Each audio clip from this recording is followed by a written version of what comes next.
Yo, what's up, everybody? Welcome back to the Takeover, brought to you by Tycoon Sports. Hey, man, it's a new year, new energy, new vibe, but we're here in 2023, and we're here to get it rolling, all right? Here with my guys, Keelan and Duane, and we missed a couple of things going into the new year. We gave ourselves a little break, a little hiatus, but we're here to catch up, all right? A couple of things that we missed. The NBA scoring outbursts have been going crazy. It's looking like, I don't know if there's a lot of defense being played in the league, but it's okay. We'll figure it out. We'll sit over here and talk with the fellas about it. Trevor Lawrence has found his stride with the new team, with the Jags. It's been about a year or two, but I think he's found on his way to a winning strategy. And then last but not least, the NFL draft is right around the corner now, with the college football season completely ending now. So a lot of guys have been jumping in that draft portal. So we're going to see who's our favorites and who we think honestly has a chance to be great at that next level. All right, so let's go ahead and get this actual show started, man. Let's go. Keelan, Duane, talk to me, man. How you guys feeling, y'all? Man, I'm feeling great right now, man. The first show of 2023. Blessings to the whole Tycoon family, man. And let's get it. Man, it's good to be back. I feel rejuvenated. I'm ready to go, honestly. Let's jump right into this. All right, man. I like y'all energy. So pretty much the NBA has been going nuts with everybody going crazy with these scoring outbursts, man. Like, a couple of my favorites have been, of course, JoJo. But my ultimate favorite, I think I'm going Luka. Luka went for the greatest game that anybody has ever seen in NBA history the other day, with 60 points, 21 rebounds, and 10 assists. My man has been on a rampage, averaging 34 points, 8.4 rebounds, and 8.5 assists on 50% shooting. This is his MVP year. Like, let's just go ahead and give it to my boy now. But it's okay. What else have you guys seen that you like? Duane, talk to me. Yeah, Luka's been pretty impressive, but the guy that I've been most impressed with is two-time MVP, Giannis. He just had a 55-point game to start the year. He's seen everybody going off and said, I got dibs on it too. He threw his 55 in there with 60% field goal percentage, so very efficient. Most thing I'm impressed with Giannis is it might not be aesthetically pleasing, you know what I mean? It might not be the best looking scoring game, but no one can do anything about it. It's just a dominant force. It's like Shaq. It might not be the sexiest, but I'm going to get mine regardless. So, Giannis, Greek for you, keep hooping, man. Keelan, who you got? That's cute, man. You know what I'm saying? Giannis doing his thing, Luka doing his thing, but I got to rock with that guy in Cleveland.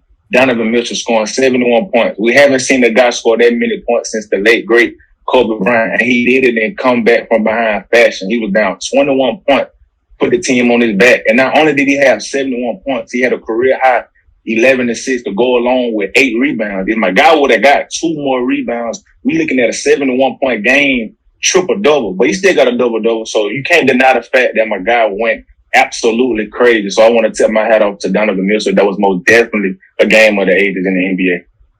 All right, so tips off to Spider, of course, but I don't think anybody's going to creep up to that Kobe number 81 or that Wilt number 100, but we'll see. I know it's been a crazy year, but do you guys think that this is a lack of defense, or do you guys think that the league is just stepping up in an offensive matter? What's going on here? Like, everybody's averaging 30 points, everybody's going crazy, but talk to me, fellas. Like, what's the exact point that obviously what's the exact cause for these scoring outbursts, man? I think it's the skill set, man. Like, you look at basketball now compared to 10 or 12 years ago. Back then, you probably only got a lot of scoring production from your backcourt. Now, anybody that's stepping on the court can give you buckets at any time. And if you look on social media now, these guys are starting to develop skills at an early age. They're not waiting to high school and college. These guys are 9, 10, 11, 12-year-old already in the lab. So by the time they get to the NBA, it's crazy. So I just think where basketball is headed, the skill set is at a whole nother level. And I think we haven't even seen the last of it. So I just think it's the skill set, man, for sure. Skills do have something play a part into it. I do agree with that. But everybody can't shoot a three.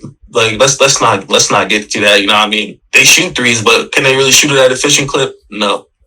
I see him shooting, but not. But what I really think it is the rules. You know, once they take out hand checking, scoring is going to go up. You can't get physical with guys anymore. And I also think stylistically, like to rebuttal what K Boogie said, due to everyone being able to shoot, it's more spacing. You know, so when you got 4 or 5 out, when your big man is out there, it's more space for you to get freaky with it. Pause.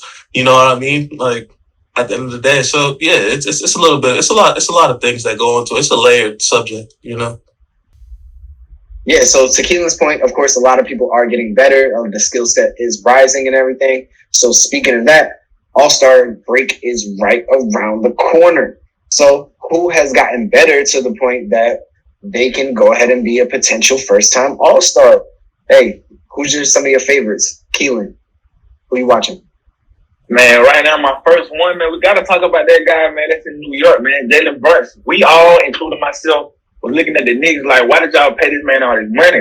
Well, up until this point, he had 6 30-point games. He's averaging 20, 3, and 6. And he's on a tear right now. He had the Knicks on an 8-game winning streak at one point, and I think he's playing like a potential first-time All-Star. The first time in his career, we had to take a lot of the load on offense, and we're starting to see that, hey, maybe Jalen Brunson can really do this thing. So watch out for my guy in New York, man. He's doing this thing for sure. Wayne, talk to me. Let's go. Yeah, man. The All-Star game is in Utah this year. Don't know why. Utah in February. Wow. But D-Wade dropped the check. You see what happened? D-Wade dropped the check. Possibly, yeah. There's definitely some checks. Definitely some checks cash. But to be honest, an unexpected guy that we did not see in Utah, you know what I mean, who's hooping is Lauri Markkanen. 24 points per game, had a career high 49 recently, you know. I've been really impressed with him, so he would be the first guy off my list for a potential All-Star. The second guy I'm going to rock with is the guy in Sacktown, Mr. De'Aaron Fox. Right now, he's averaging 24, 4, and 6. He's balling right now. He's shooting over 50% from the field, a career high. And coming out of Kentucky years ago, we knew he had this type of potential, but now he's starting to show that, hey, he really is that guy, and he has the Sacramento Kings in the mix right now. So watch out for him, man. He's showing that he's one of the best guards in the NBA right now. So shout out to him. A guy who I really think has a shot as a rookie is Paolo. You know, I mean, this would be the first rookie since 2011, which was Blake Griffin.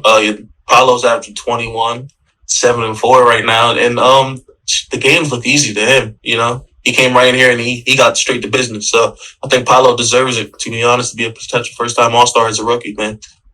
My guy is Desmond Bane.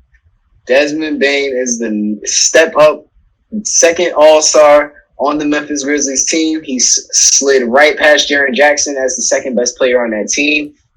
Jaren is doing his thing. Now he's come back from injury, but Desmond has been holding it down with 21 points per game. And he's doing it in a nice fashion, you know what I mean? Like step back threes, taking it to the hole. Like he's looking like as soon as Josh steps off the field, he can step right on up. All right, but so I'm gonna rock with my boy right there. But we got to take a break real quick, so we're going to go ahead and pay some bills over here at Tycoon TV. But I got you guys as soon as I get back. We're going to talk about some Trevor Lawrence and those Jaguars. We're going to talk about an NFL draft. But, hey, man, don't touch that dial.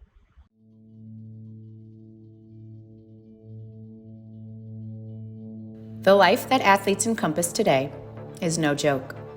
A 24/7 job that requires constant commitment, daily focus, and of course, a foundational team who back them on their journey toward success.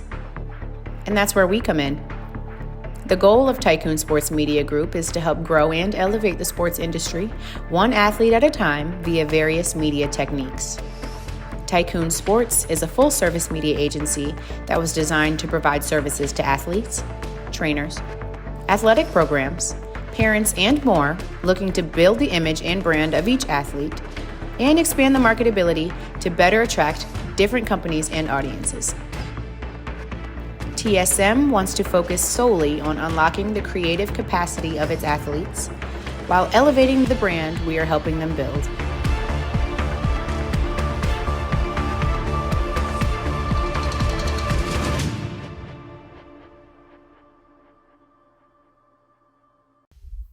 Welcome back to the Takeover, guys. Hey, we got a lot to talk about still. The NFL regular season is almost coming to an end, so it's time to talk about the NFL regular season awards. We have Offensive and Defensive Player of the Years. We have Offensive and Defensive Rookie of the Years. And we also got that MVP, man. Who you guys got? Hey, let's start off with Duane. Talk to me, man. Who you guys got? Offensive Player of the Year, I'm going with Justin Jefferson of the Minnesota Vikings. Speaks for itself. Like, Jay Jettis, he's been a staple in this league for the last 2 or 3 years, ever since he came up in here. Also, what I've noticed is this year, his stats are equating to winning, So this 13-4 record is what matters to me the most. That's why I'm giving him Offensive Player of the Year. This has been a great season for Justin Jefferson as a wide receiver. So I'm going to go with Justin Jefferson. I'm not mad at you for that, brother. Speaking of stats, my guy had over 100 receptions in the season. He finished this year with over 1,800 receiving yards. And he only had 8 touchdowns, but at the end of the day, you get how my dog was coming to on the field. He was a menace on the field because nobody seemed to guard him. And when you played the Minnesota Vikings, you knew who was getting the ball, and you just had no answer for it. So I got to rock with you on that. He's most definitely the Offensive Player of the Year. It was well deserved, bro. But Defensive Player of the Year, I got Nick Bosa. You know what I mean? Bosa has bounced back tremendously. I felt like a couple people put him under the radar after he had got injured and had that knee injury. But he's came back with a force. And this year, the only reason why I would give it to this guy is because the number one defense in the league. He's anchoring the number one defense in the league. Going down from 2 quarterbacks, you only had to lean on your defense. When you got a third-string quarterback, you got to get stops. And this is what these guys have done, and Bosa has been at the forefront of it. Yes, Nick Bosa is my Defensive Player of the Year. Once again, brother, we agree on which on that. Nick Bosa has been a terrorist on that defense for the 49ers. Over 17 sacks this year on the season. Whenever you watch the 49ers play, man, he causes straight chaos, and I love what he's doing for that team. He's the catalyst for that defense to why they are the number one defense in the league. So I'm with you on that, man. He's by far been the best defender on the field each and every Sunday this year. Just asking before, just so I can interject real fast. You said his stats have been resulting in winning. What happened last week? Just asking. But it's okay. All right. No, I mean, I just want to put in there too. Couldn't get off, man. I'm just saying, man. That boy backed up that talk. But continue. I'm sorry. As we continue, we're going to go with the youngins, man. We're going, the youngins have been shining. We're going to go with Offensive Rookie of the Year. For me, it's Chris Olave out of Ohio State. He is who we thought he was. As a first rounder, he's over 1,000 yards for a season, only 3 touchdowns, but that's because he's playing with Andy Dalton. Obviously, got to cut him some slack. But what I've been most impressed with on Olave is he's averaging like 14.9 yards per catch. So, once he get the rock, it's a first down at least. Once he get that ball, he moving the chains. So I've been super impressed with that. That's top 11 in the league. He's 11 ranked on that. So I'm going to go with Olave. My rookie, I got to go with my guy, Garrett Wilson, man. He set Jet records with reception and yards each and every week when you saw the Jets play, even when inconsistent quarterback play. 17 came with it. He had 67 receptions, and he had almost 1,000 yards with 966. So I feel like for as rookies on the offensive side of the ball, he made sure he made plays, and that's what I'm going to rock with for my Offensive Rookie of the Year is in the NFL. That's a solid pick right there for sure. Like, G. Wilson been doing this thing. I don't think he on a Olave level, but... Oh, man. Come on. Don't do it like that. Come on, man. Why you think that? What do you mean? Yeah, talk to me. Why you feel like that? Yeah, what's going on here? What's going on here? Why you think that? Just route running. Like when I watch Olave, like he's just smoother coming out of routes. Hands, he got short hands. Whenever the ball's coming in his vicinity, he's snatching it. And I think he's a faster player. To be honest, he's just a lot more smoother. Like tip the cap to Garrett Wilson. He a stud too. They both came out of Ohio State, but I think Olave better. Think about it. If my guy had consistent quarterback play, you not know how crazy these numbers would have been with a consistent quarterback. I just want you to think about that. At least Olave had something decent with Andy Dalton. He had Jameis in there better than what my guy had. And we all know what was going on in New York with the quarterback. So that's all I'm going to say about that. All I'm going to say. That's a valid point. But we don't live off hypotheticals. But on to the next.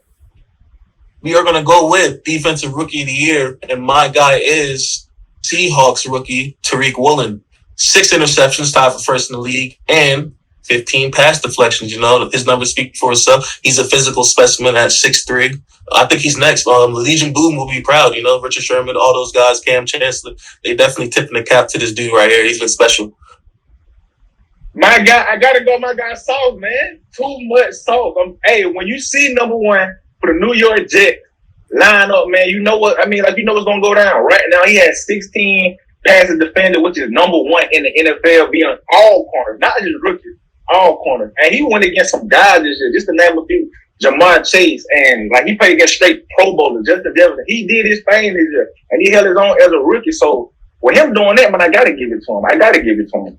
Got to. They locked up Tyreek today. I ain't even mentioned that.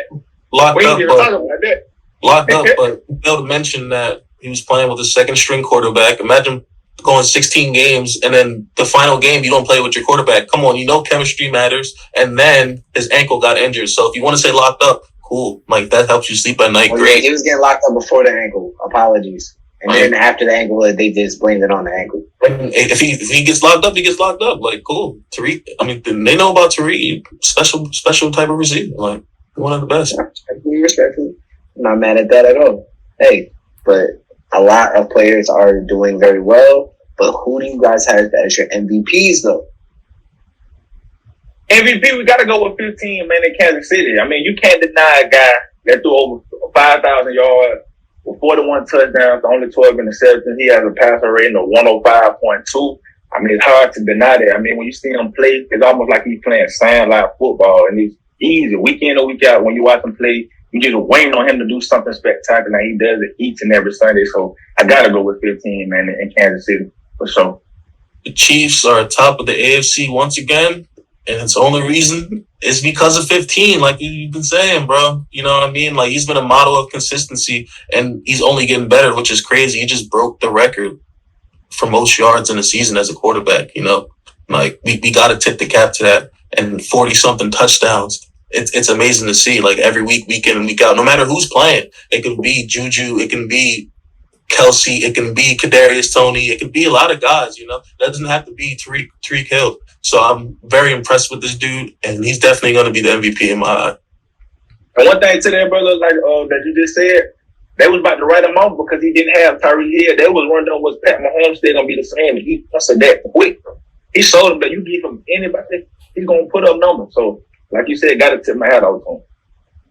Okay, we do have to tip our hat off to Pat, of course. Patrick is tough, and he always looking like he's playing backyard football.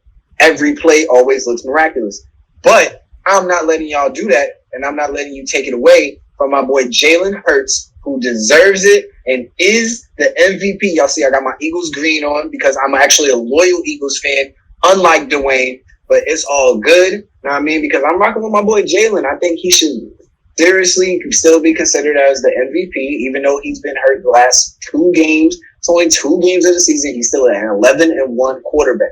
And he's led the best team in the league to a strong playoff berth. And all we have to do is clinch with 1 more game. And look what happens when he comes back. We're beating the heck out of the Giants. So, just letting you know that. Just because you have the best record does not mean you're the MVP. Now, has Jalen Hurts been playing good this year? Most definitely. He took a big jump from last year to this year. But his numbers, this award is based off numbers now. And if you look at his numbers, it's not all numbers. It's not all numbers. Well, impact. Look at the impact. My guy has the number 1 seed. Your guy has the number 1 seed. So at that point, what separates the two? You got to look at the numbers at that point because we both, the Kansas City Chiefs are the number 1 seed in the AFC. Philadelphia, they're going to be number 1. So if those 2 things exit out, what were the numbers when he got hurt? What were the numbers when he got hurt? Even at that point, I believe Jalen Hurts, like I don't even know if he's throwing for over 4,000 yards this year. I don't even know if he's throwing for that many yards. Pat Mahomes has over 5,000. Stop trying to cheat my boy Jalen. Stop trying to cheat my boy Jalen. This is disrespectful. You cheating my boy Jalen. That's not cool. But it's all good though because we see how the quarterbacks are starting to be on the rise. We got Jalen. We got Patrick. We got Lamar. We have all these quarterbacks that are starting to grow. I think we're starting to see another one down in Jacksonville, Florida, with my boy Trevor Lawrence. He was highly recommended drafted out of Clemson. And honestly, it's starting to see within a year or two that he's finally trying to turn that franchise around.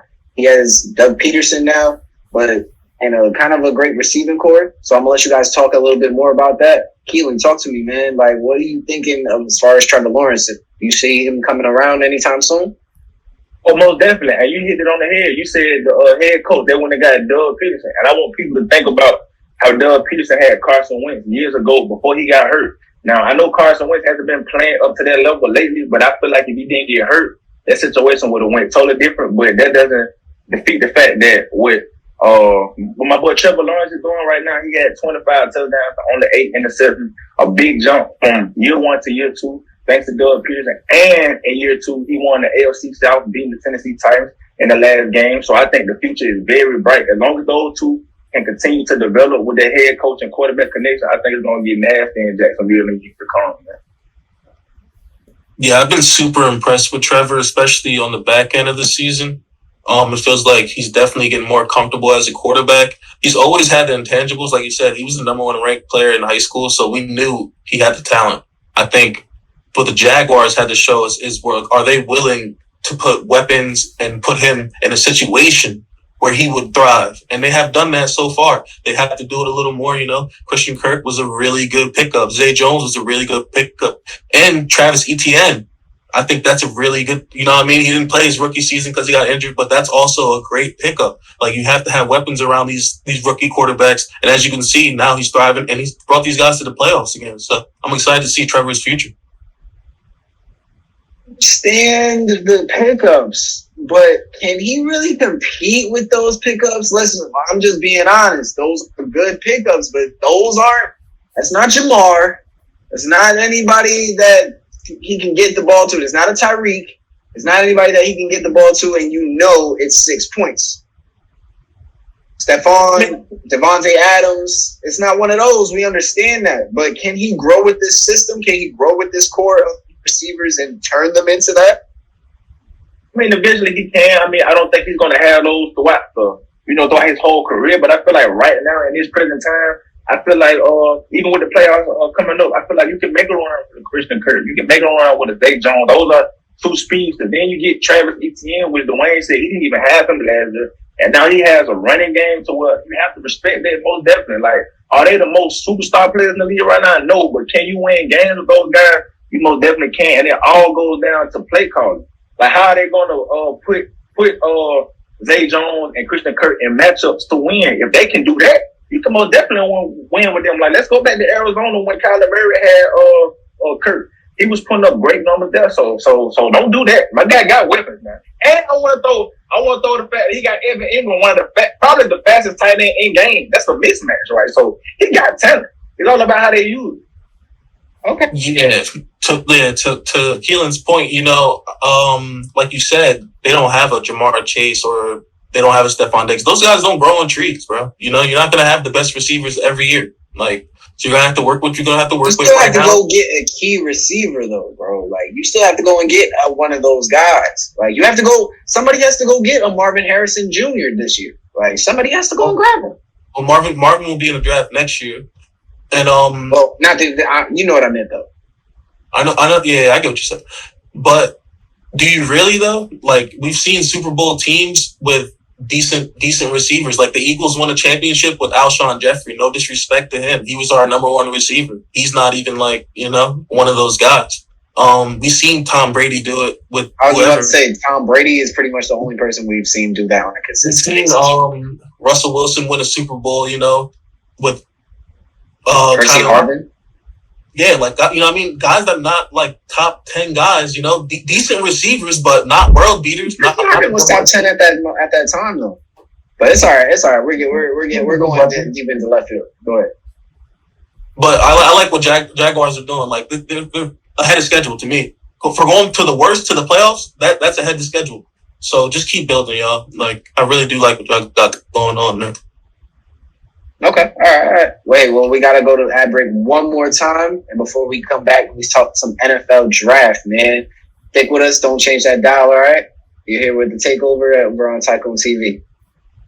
We are back now with Humble Hustler, the innovative entrepreneurial leadership organization that's making a huge difference in the lives of young Black men.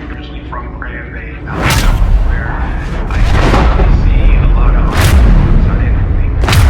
Start up was something that I learned and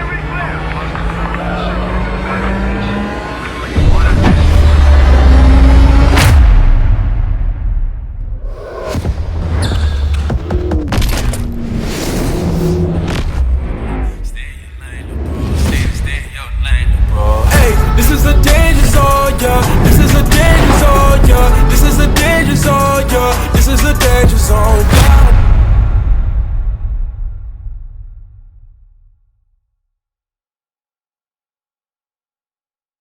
Welcome back to the Takeover, guys. Hey, it's been a great show so far, but we have to dive into the NFL draft. The NFL, hey man, it's time to start picking and choosing who's gonna help and better your team. The college football season is over, so a lot of guys have been declaring for the past week or two. Who's some of your favorites? Duane, let's start with you.